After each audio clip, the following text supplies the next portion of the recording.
Selamat datang di dunia dongeng.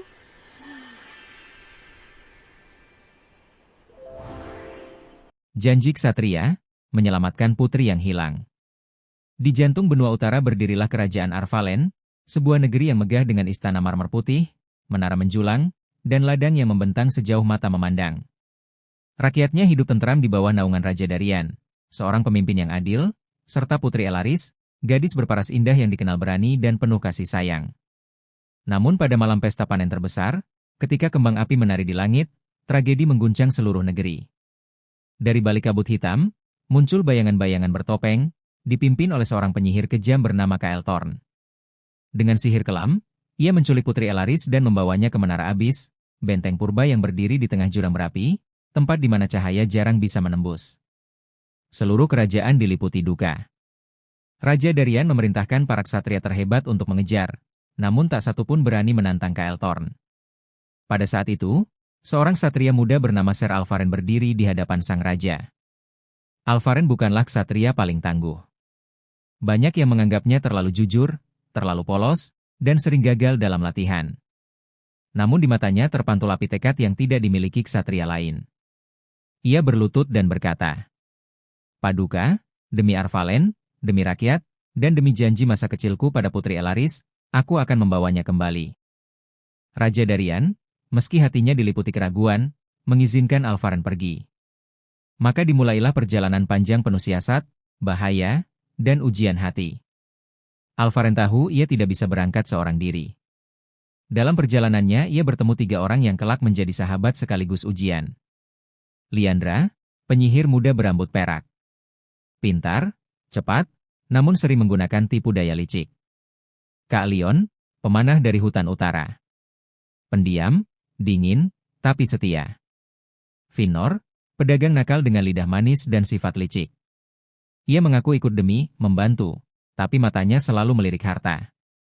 Keempatnya menempuh jalan penuh rintangan, menyeberangi jembatan rapuh di atas kabut, melawan serigala hitam buas yang dikendalikan sihir, hingga menghadapi pasukan bayangan yang muncul tiba-tiba di malam buta.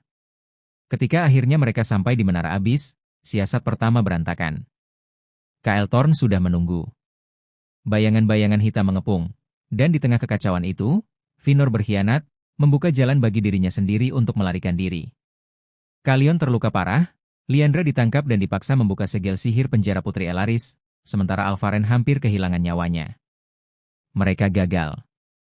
Kabar kegagalan sampai ke Arvalen. Raja Darian menunduk muram. Rakyat mulai kehilangan harapan. Mereka menganggap janji seorang ksatria muda hanyalah mimpi kosong. Namun, di gua sepi dekat jurang, Alvaren merawat Kalion yang terluka. Meski hatinya dipenuhi keraguan, ia ingat senyum Elaris, sahabat kecilnya. Ia ingat janji polos yang dulu terucap saat mereka masih anak-anak, "Aku akan selalu melindungimu." Dengan tekad itu, ia kembali mendekati menara, kali ini lewat jalur tersembunyi di bawah tanah, gua lava yang nyaris tak pernah dilalui. Di dalam, ia menemukan Liandra yang hampir putus asa. Dengan kejujuran dan keberaniannya, Alvaren berhasil meyakinkan penyihir muda itu, bahwa tipu daya dan licik tak akan pernah cukup. Mereka hanya bisa menang bila percaya pada kebenaran dan satu sama lain. Liandra pun kembali bangkit, menciptakan ilusi besar yang mengecoh pasukan bayangan. Di puncak menara, Alvaren akhirnya berhadapan dengan Kael Thorn. Pedang dan sihir beradu, suara ledakan bergema hingga dasar jurang. Kael Thorn menertawakan ksatria muda itu. "Kau hanyalah ksatria gagal, yang bahkan temanmu pun berkhianat. Apa yang bisa kau lakukan melawan abadi sepertiku?" Namun Alvaren tidak mundur. Dengan setiap tebasan pedang, ia mengingat janji kecilnya pada Elaris. Dan ketika Kael Thorn hendak mengakhiri nyawanya, pedang Alvaren berkilau cahaya, dipenuhi kekuatan keberanian dan kejujuran. Ia menikamkan pedang itu ke jantung bayangan Kael Thorn, menghancurkan sihir hitam yang membelenggu menara. Putri Elaris akhirnya terbebas dari kurungan. Namun menara mulai runtuh. Dalam kepanikan itu, Finor, yang ternyata kembali demi menjara harta, terjebak oleh keserakahannya sendiri. Ia jatuh ke jurang api, menjadi pelajaran pahit bahwa licik dan tamak hanya berujung kehancuran. Dengan sisa tenaga, Alvaren membawa Putri Elaris kembali ke Arvalen. Rakyat bersorak, sang raja meneteskan air mata haru, dan bahkan Kalion yang dingin menunduk hormat pada ksatria muda itu. Raja Darian memeluk putrinya, lalu menatap Alvaren dengan suara bergetar. Aku meragukanmu, anak muda. Tapi kini aku tahu, janji seorang ksatria yang tulus lebih berharga daripada 1000 pedang. Putri Elaris mendekati Alvaren, tersenyum lembut.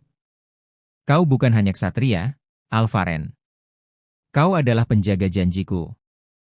Sejak hari itu, kisah tentang janji ksatria menjadi dongeng yang dituturkan di seluruh Arvalen, mengajarkan bahwa keberanian, kejujuran, dan ketulusan hati mampu menundukkan kegelapan, meski jalan penuh siasat, kegagalan, dan pengkhianatan.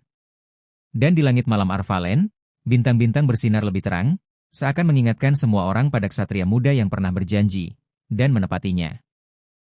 Terima kasih sudah mendengarkan Dongeng Bunga Bercerita, sampai jumpa di episode selanjutnya.